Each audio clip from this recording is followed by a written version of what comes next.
Hello दोस्तों, तो आज हम आप सभी के लिए लाए हैं प्रश्नावली 1.1। तो चलिए सॉल्व करते हैं प्रश्नावली 1.1।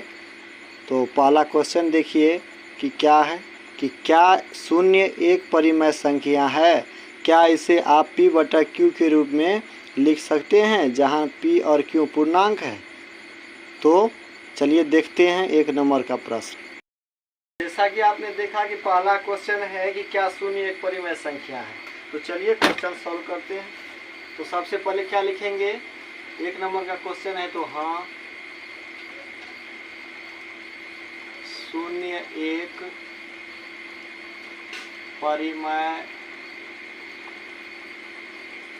संख्या है। क्यों है? तो आप जानते हैं कि परिमेय संख्या किसे कहते हैं, जो p/q के रूप में लिखा जाता है उनको परिमेय संख्या कहते हैं। तो क्या लिखे हैं, शून्य एक परिमेय संख्या है। और हाँ, शून्य को p/q के रूप में लिख सकते हैं। जैसे शून्य है, ये कर सकते हैं। अब देखिए अगला प्रश्न क्या है। अब देखिए दूसरा क्वेश्चन क्या कहता है, 3 और 4 के बीच में 6 परिमेय संख्या ज्ञात करें।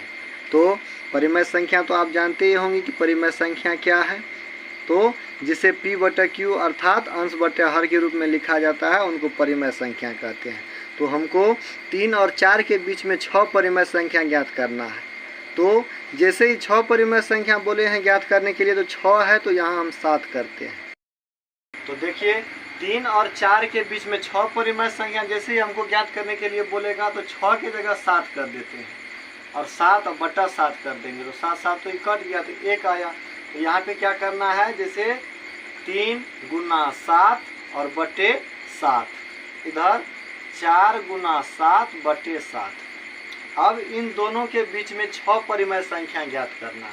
तो 6 परिमेय संख्या क्या होगा, 7 3 21/7 तो है, उनके बाद 7 चौके 28/7 है। अब इनके बीच में हम 6 परिमेय संख्या लिखेंगे। कौन कौन, 22/7, 23/7, 24/7, 25/7, ऐसे करके 26/7 और 28/7।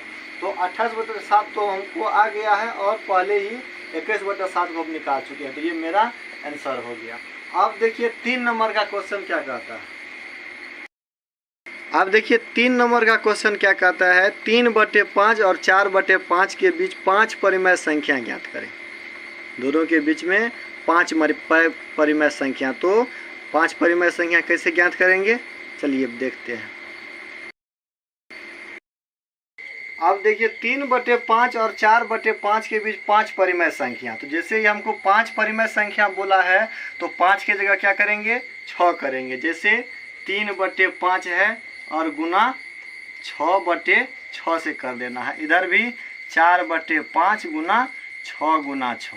तो जब 3 छक्का को 3 बार पढ़ेंगे तो कितना होगा, 18 और 6 पंचे 30। इधर क्या होगा, 6 चौके 24 और बटे 6 पंचे 30।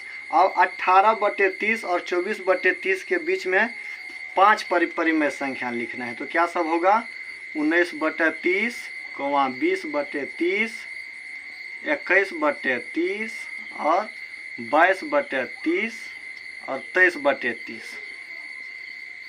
तो ये मेरा आंसर हो गया। अब देखिए 4 नंबर का क्वेश्चन है, नीचे दिए गए कथन सत्य है या असत्य, कारण के साथ अपने उत्तर दीजिए। और पहला क्वेश्चन है, प्रत्येक प्राकृत संख्या एक पूर्ण संख्या होती है। तो चलिए देखते हैं क्या प्रत्येक प्राकृतिक संख्या पूर्ण संख्या होती है या नहीं। प्राकृतिक संख्या एक पूर्ण संख्या होती है तो लिखेंगे सत्य। क्यों है सत्य, क्योंकि प्राकृतिक संख्या प्लस 0, ये दोनों को जब हम जो करते हैं तो मेरा पूर्ण संख्या हो जाता है, पूर्ण संख्या हो जाता है। अब देखिए दूसरा है प्रत्येक पूर्णांक एक पूर्ण संख्या होती है, तो इनमें लिखेंगे असत्य।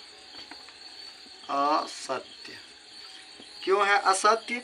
क्योंकि पूर्ण संख्या और ऋणात्मक संख्या मिलके पूर्णांक संख्या बनता है, ठीक ना। तो ये हो गया मेरा असत्य। उनके बाद देखिए तीसरा है प्रत्येक परिमेय संख्या एक पूर्ण संख्या होती है, तो ये भी आपका असत्य है। क्यों असत्य है? अगर ये क्वेश्चन रहता कि प्रत्येक पूर्ण संख्या एक परिमेय संख्या होती है, तब हम यहाँ पे सत्य लिख सकते थे, लेकिन यहाँ पे क्या लिखा है? प्रत्येक परिमेय संख्या एक पूर्ण संख्या होती है, तो इनका क्या लिखेंगे? असत्य।